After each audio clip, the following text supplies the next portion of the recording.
All right. Welcome to the Ultra High Net Worth Clients Podcast. I'm your host, Chris Broadhead. We started this podcast as a way to create a central resource of the best financial advisor practice growing tips shared by the most outstanding advisors in the industry, of which our guest today is definitely one. These outstanding financial advisors agree to be on the show and provide a ton of value for free, all in the hopes that our audience might learn from their words. My father was a financial advisor, and financial advisors are the main client we serve. So my marketing agency's mission is to help every financial advisor grow their business in an effort to help the world become more financially secure. Today, we have the rare pleasure of talking with an incredible financial advisor, Christian Tanke. Christian, can you please introduce yourself and tell us a little bit about you? Yeah, thank you so much, Chris. It's a real pleasure to be invited to your prestigious show with so Thank many you. distinguished speakers you've had before. So I'm happy to be one of them. I am based in Florida. I am originally from France, and I'm a financial advisor. I've been in the financial services industry for about 30 years. I'm a family man, married, happily married with two young kids, 14 and 12. And my focus in my practice with high net worth individual is to work in the sophisticated insurance products for high net worth individuals. They have the benefit of really allowing ultra high net worth to invest, to will get the product of the investments, their returns completely tax free. Those people being in a high tax bracket, they're very sensitive to that. And Mm-hmm. it's called private placement life insurance. So those are the products that I focus on. And it's obviously for high net worth individual because in order to be eligible, you have to have at least $5 million of investable net worth. Mm-hmm. So basically, Okay. that's what I do. I can expand further if you want Yeah, to yeah. on the Yeah, future. definitely a lot to dig into there. That's awesome, Christian. So I'm curious, what part of France and what inspired you to move to these parts? I'm an international man. I was Yeah, born in Paris. cool.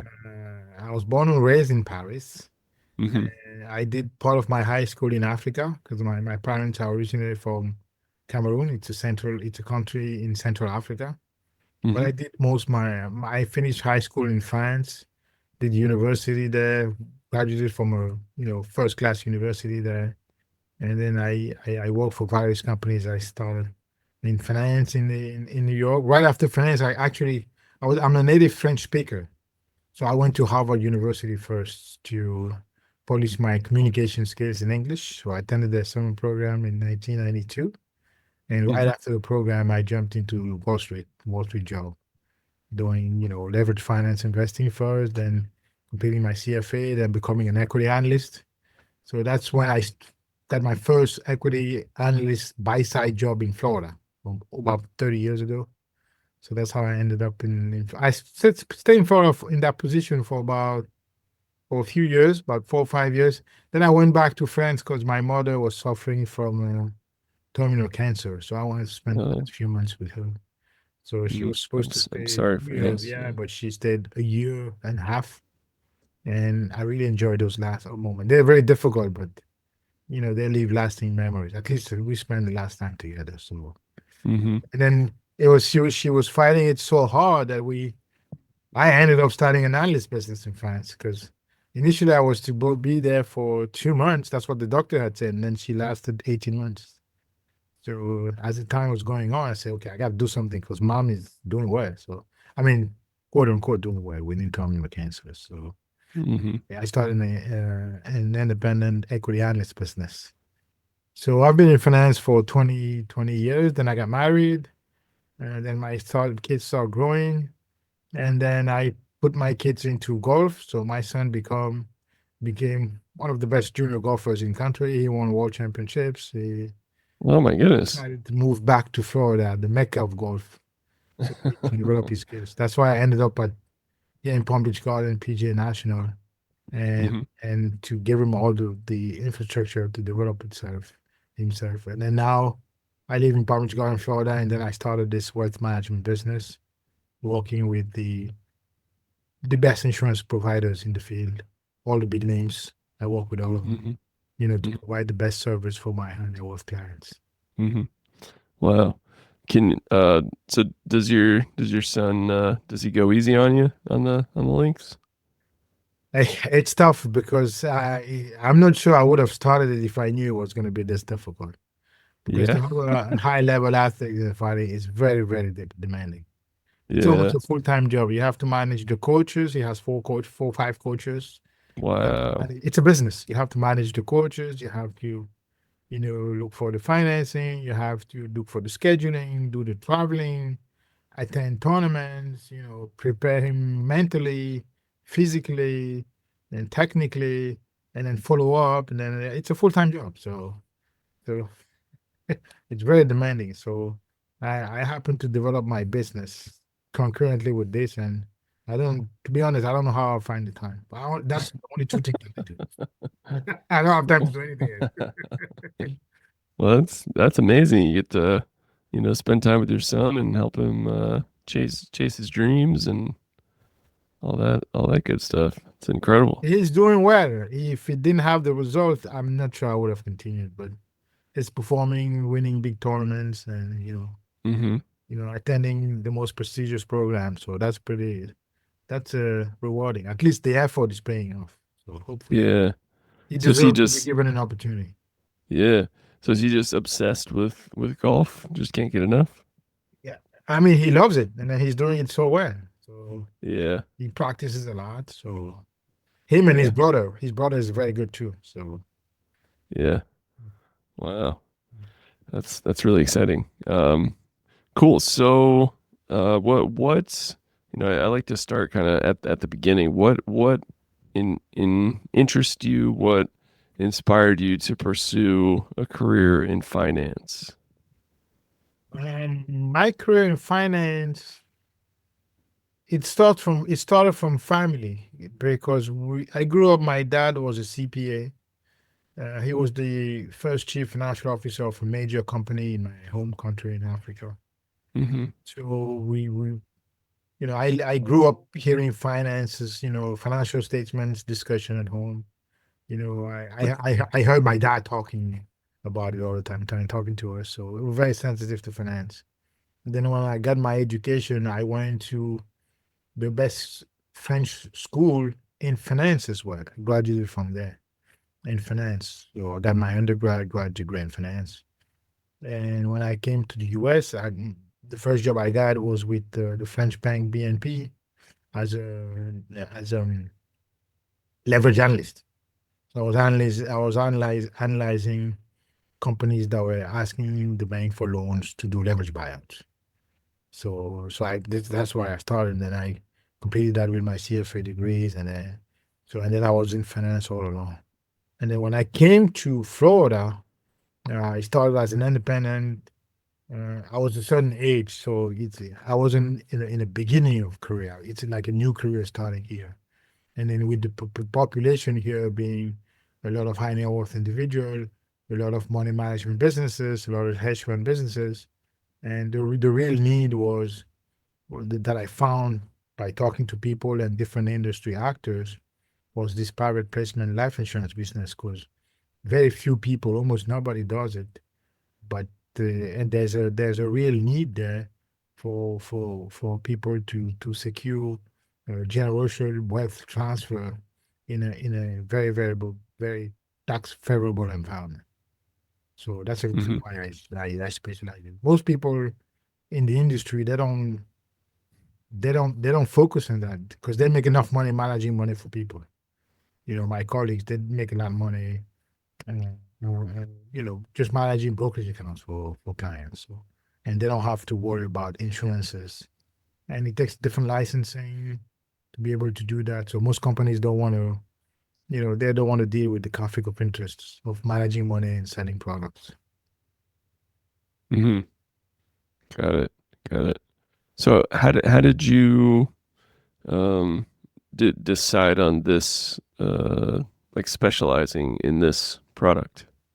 Because I think being a financial advisor, it's a crowded field. Hmm. The competition is very high, and it's difficult to be everything to everybody. You have to differentiate yourself. You have to find a niche. and you have to find a niche in terms of the services you offer and then the population you're offering it to. And so once you find your niche, you can succeed. But if you try to do all products, to everybody, it's very hard because the field is very, very crowded. So Hmm. I found that I've talked to the main actors, the Prudential, Axelos, Blackstone, all the big shots, and we all came to the conclusion that this is a field that is in need of specialists. Very, very few people. I don't know. I don't think there are people doing it here in South Florida. Maybe two or three people. That's it for the entire market. So it's a tough market to crack. Once you once you're in it, it's very rewarding for the advisor and most importantly for the client. It's it's Awesome. it's it's it's called it's called the Rich People IRA. It's a Roth IRA for rich people. The normal Roth IRA for the regular investor. That's where you invest, you prepare for your retirement, and then you invest your money, and then you don't pay any taxes when you do a Roth IRA. But you Hmm. have ceilings. If you make too much money, you can't open up an IRA, and you can't really, and the contributions are limited. So if you have more than the limits, then you have to find other vehicles that you can use, and that's currently the best vehicle. The PPLI that I'm doing is currently the best vehicle. Okay, that's awesome. So, how do you find clients, and what, like, who specifically is your niche? Um, I find clients in the high net worth athlete world. Hmm. I deal with athletes. Number one through my son, and then I'm starting to know, some of the, NFL Hall of Fames. I deal with them. I deal with some of the NBA Hall of Fames. Hmm. Those are high net worth individuals, and I also meet people through conferences. I attend a lot of conferences. I give some presentations, and that's how I meet people. And so, and most of it is word of mouth. Once you start having one people, two people, they refer you to their friends and family. They're happy, and that's how I ended up, in that world. But the best conduit for me started by my son because high net worth people they want to play with him. So Oh, yeah. yeah, and they open up conversations. And I had to start from scratch because most of my network was in Europe. That's Hmm. where I had most of my career. So I Mm. made the sacrifice to completely relocate for him. So I had to build an entire new ecosystem here of Hmm. friends and people that I connect with. So I Hmm. basically started from scratch. So it took me. Yeah. Okay. So, what was moving from France to the U.S., was that more on behalf of your son, or Oh for your yeah, it was business? 100% on behalf of Oh, okay. Well. was, and we moved Wow. in COVID. So the COVID period was a difficult period because networking was not possible. Couldn't go to conferences, Oh, and right, couldn't right. meet people, and then for someone who we knew, it was very difficult. But now it's Hmm. it's gotten a lot better. So you know, we we have party, we have people invite you to houses, and then you get to meet some of our wealthy people, and you get to talk business. So I've been able to connect a lot with that, and I meet some of the high level African American executives. So and I think we find a good contacts there. Trust develops easier with the African American community. So I get to Hmm. reach some wealthy African Americans people, Yeah. and I Wow. do some work for them. Hmm. Yeah. That's amazing. So what's what are this what is this type of client looking for? Like, how can you best serve them? There are a lot of them looking for they're preparing their retirement. They're wealthy. They're preparing their retirement. They want to save for legacy purposes.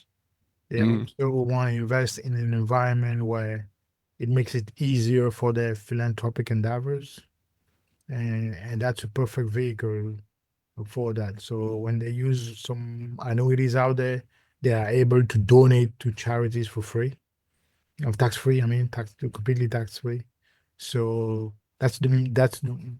what they're really interested in. Some is for the philanthropic endeavors, and others is to accumulate wealth tax free. Once they have identified a very good investment funds that they're interested in, then they put that fund into the private placement policy, and then it grows by itself.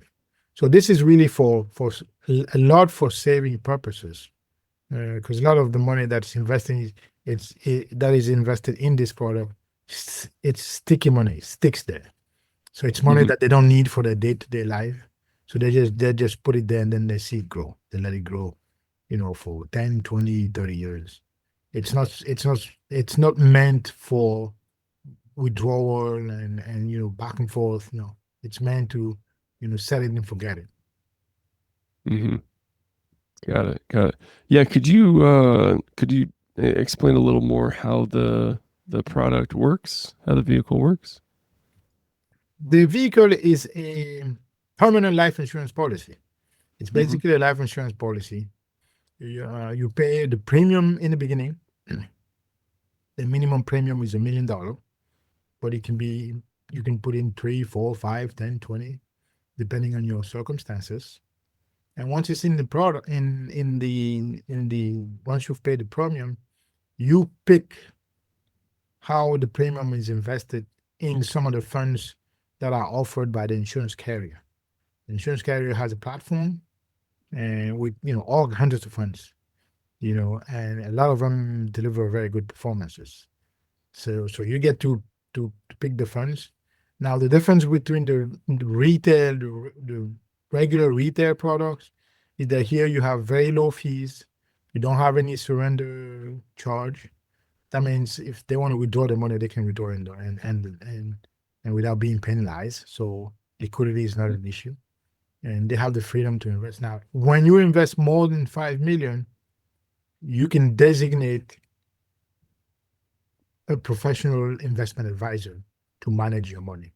You're going to determine the investment policy, and that manager could be your existing manager, will manage their money, and invest in anything. We call it open architecture. So they invest in anything the way you're doing it, the way the client is doing it. The difference being that investment inside the insurance product, all the return comes in tax free. So imagine for someone who lives in New York or California, their tax their their tax rate is sometimes over 50%. If you account for, the federal tax rate, state tax rate, all the local tax rates, they pay almost half in taxes. So if you have an investment that returns 9, 10%, like the stock market will return you over time, you ended up getting only 5% because you aren't paying taxes. Inside the policy, you're getting the full 10%. Minus the cost of insurance, which is much less than 1%. So it's a very win-win. Most people don't understand why a lot of people aren't doing it. Mm-hmm.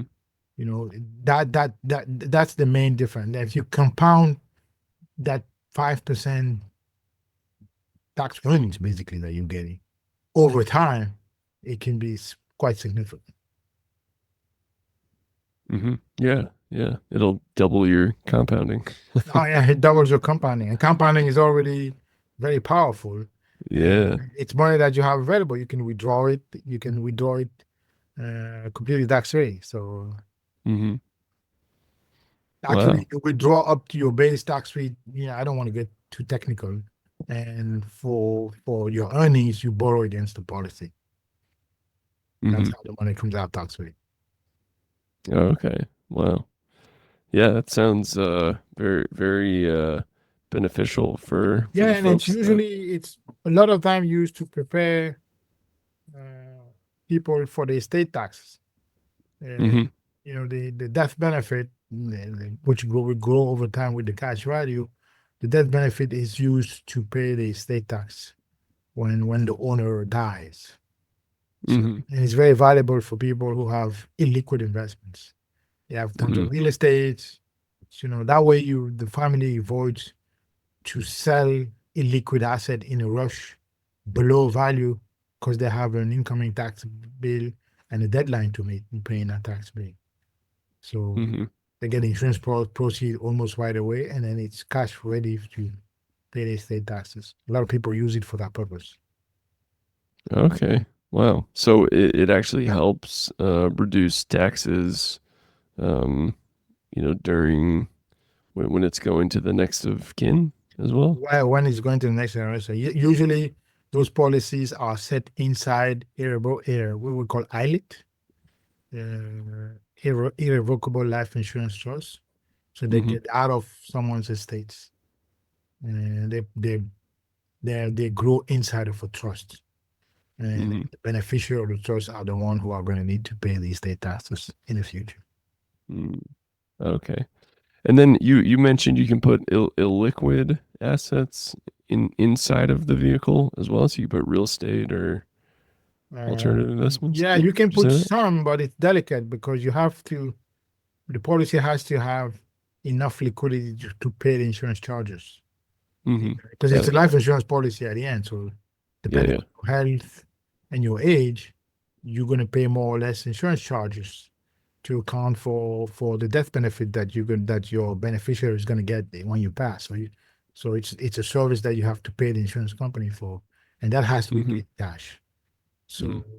So the insurance company usually will require a certain amount of enough cash to cover the insurance charges.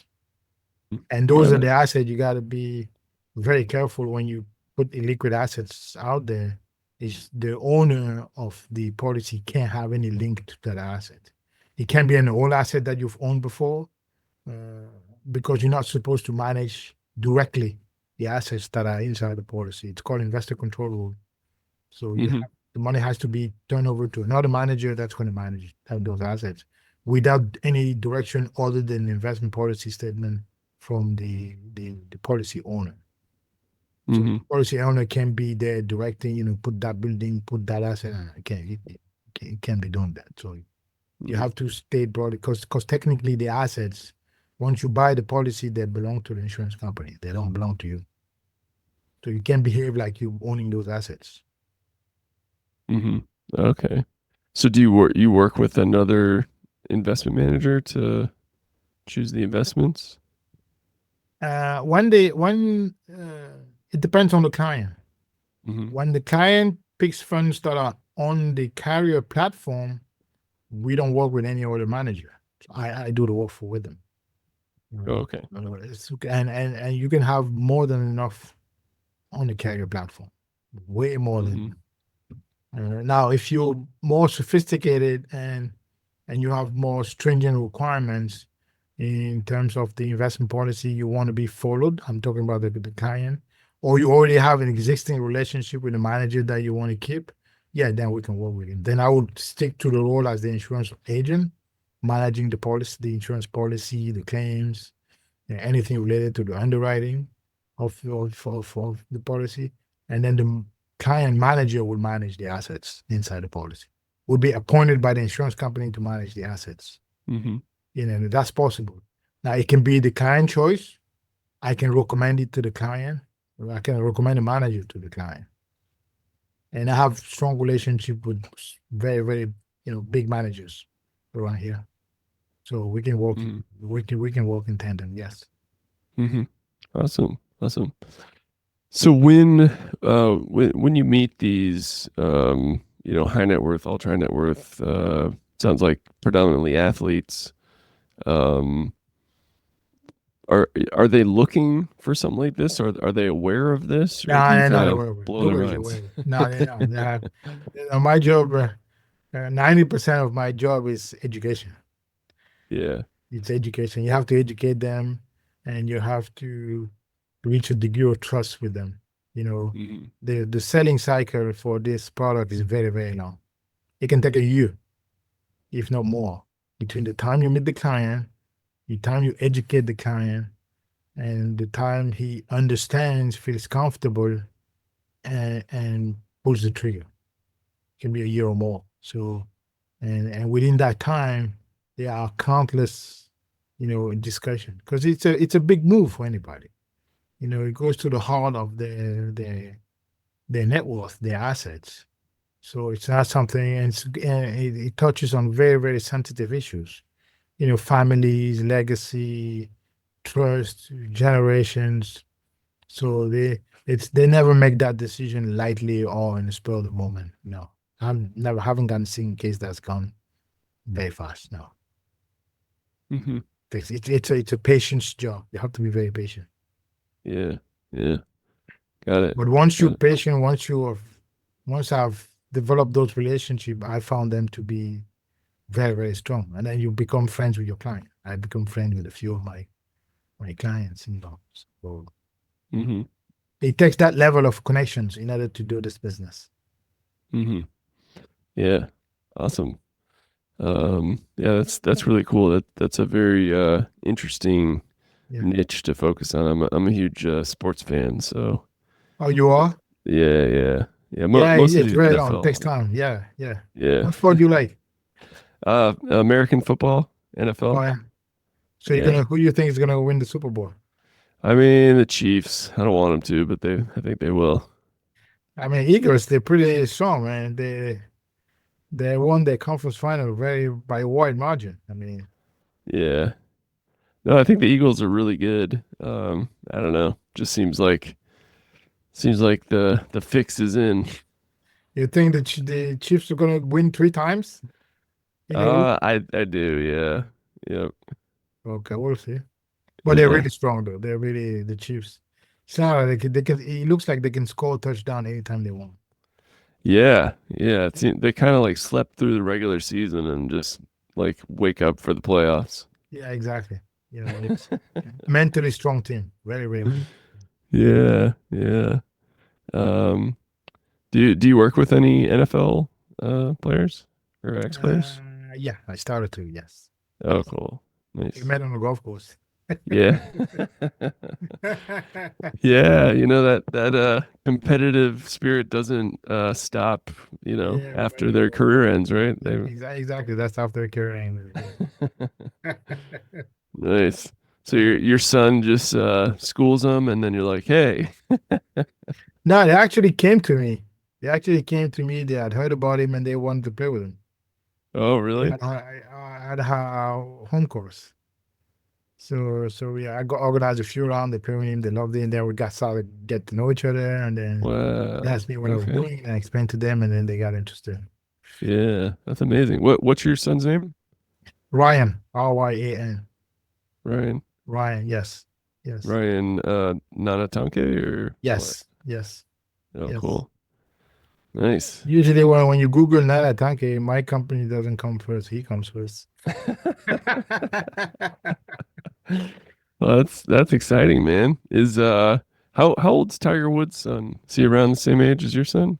He's a year older than my son. He's about Okay. 15 months older than my son. Yeah. Yeah. Have Yeah. they ever played together or against each Oh other? yeah. Charlie lives about what 10 minutes from where we live. Oh, really? Okay. Oh yeah, they're about the same age. He's a year older than my son. So they play a Wow. lot, but so far my son has the edge. So Yeah. yeah, they play tournament golf. What so far I think 14 times, and my son won 12 times. So, Wow. Okay. right now he has the edge. So, Yeah. but Charlie's getting better and better and better by the time. So he's Yeah. getting better. He's not close yet. But he's catching up. Yeah. Man, that's so exciting. That must be so fun to be a part of.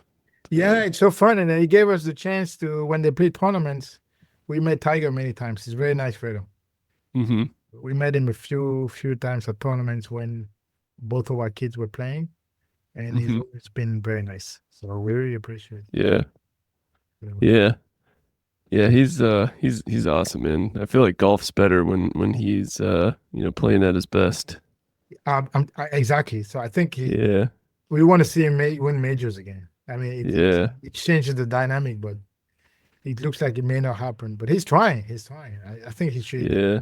He can. I mean, he's done the impossible before. Yeah. Yeah. And then That's his CGI stuff is great. I mean, I was. Did you watch any of it? just the highlights. I It's didn't great. I watch. mean, watch it. It's fantastic. I was very Yeah. skeptical. I didn't bet Yeah. in indoor golf, but Mm-hmm. that is a different product. It can't be compared to outside golf, but it's a product in itself. It's very entertaining. Mm-hmm. It's Awesome. very I'll have fun. to Yeah. I'll Yeah. check that out. So actually, I was very skeptical, but my son got me into it. Yeah. I don't know how he does. He knows all the rules. Yeah. When we're watching, he's the one coaching me on the rules. Yeah. That's great. That's great. Awesome, Christian. Well, we're coming towards the end of our time, so I have Yes. one final question for you. It's an Yeah. open-ended question. You can take it in any direction that you like, and that question is, what are you working towards? Wow. It's really open ended. It's way open. I'm working toward. I have two goals: building my company and developing my two sons as successful people uh, Mm-hmm. beyond being successful golfers. So Mm, those are my two main goals at the moment. And as I mentioned, as I told you, it takes 100% of my time. yeah. Yeah. Well, those are two amazing goals, and it sounds like you are well on your path there. And I mean, what an exciting time of life, between you and your sons, and we'll definitely be watching them duel it out with Tiger's son and the rest of the up and Hopefully, coming yeah, sure. amazing Thank golfers you. for years and decades to come, man. It's really Yes, exciting. absolutely. Yeah. Thank you so Where can much. my yeah, where can my audience find out more about you and everything you're working on? I have a website. I have a website that you can visit, and feel Mm-hmm. free. You can call me at any time. I can give you my number, 772-349-8353. Again, 772-349-8353. And then I'll be happy to discuss anything you want. Mm-hmm. Great. What's your website URL? It's myname.com, Okay, www.nanatonke.com.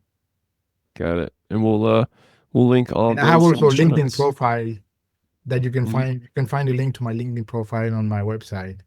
Mm-hmm. And I post on a regular basis a lot of financial oriented articles for education purposes. So Mm-hmm. it's like free education, different topics all around personal finances, Mm-hmm. not Awesome. just for Awesome. the high net worth people. So I try to orient my LinkedIn webs uh, postings towards the general population, not just the high net worth. Mm-hmm. Got it. Got it. Awesome. Well, we'll link to all that in the show notes. Yeah, I Christian, appreciate thank it. you so much for Thank you taking so much, time, man. Chris. This Really is awesome. appreciate it. It was a real pleasure talking to you. Yeah. Awesome. Yeah, Awesome. thank you. And good luck to your sons coming up, man. We'll Thank all you. be cheering them on. This is really Hopefully, exciting. thank you. Yeah. Thank you. Keep right. Awesome. And to all our listeners out there, thank you so much for tuning in and keep on growing out there, everybody. See ya.